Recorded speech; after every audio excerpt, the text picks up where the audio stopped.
Is your dream from God or the enemy? The three sources revealed.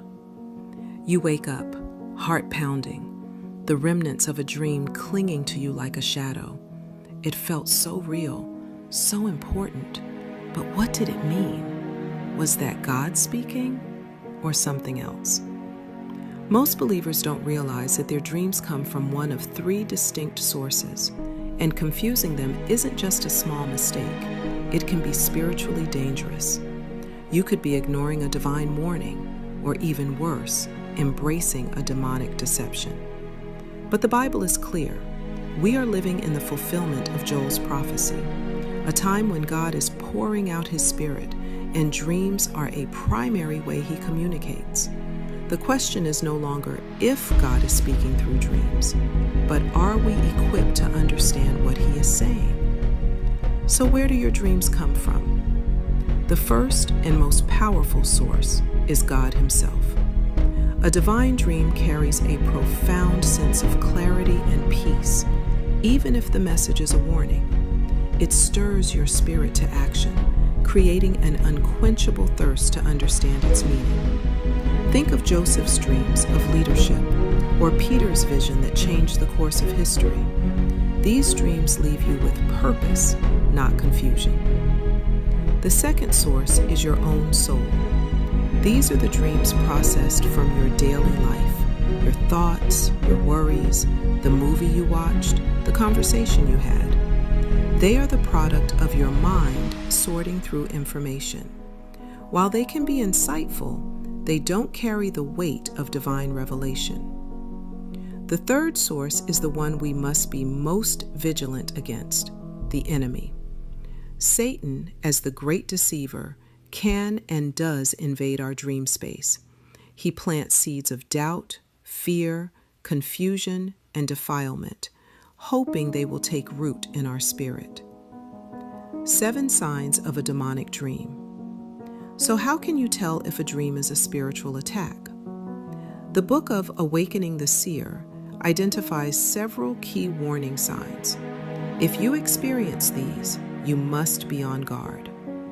1. Being relentlessly pursued or chased. This invokes feelings of terror and helplessness. 2. Inappropriate physical relations. These dreams leave you feeling defiled, ashamed, or guilty. 3. Eating strange meals or dishes. This can be a symbol of spiritual contamination. 4. Drinking strange substances, an attempt to alter your spiritual perception and poison your spirit. 5. Dark, gloomy, or oppressive atmospheres. You wake up feeling a weight of sadness or despair. 6. Overwhelming feelings of disappointment or unwarranted sorrow.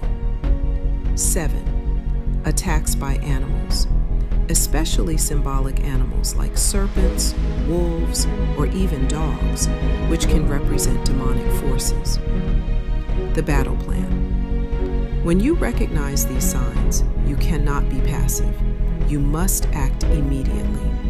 The moment you wake up, before the seed of that dream can take root, you must engage in spiritual warfare.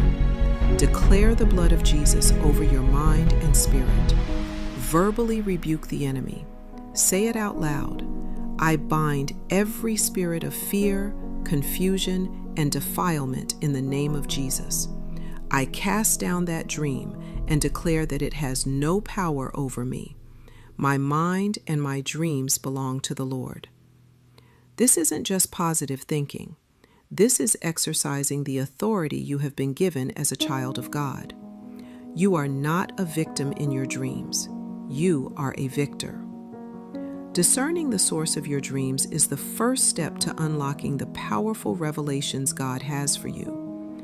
This is just a fraction of the wisdom available to you. If you are ready to move from confusion to clarity, to silence the voice of the enemy and amplify the voice of God in your night season, you need the complete spiritual toolkit. Get your copy of Awakening the Seer, Interpreting Dreams in a Time of Change by Dr. Delisa Rogers. Click the link in the description below to purchase the book and begin your journey into the language of heaven. Don't let another divine message pass you by.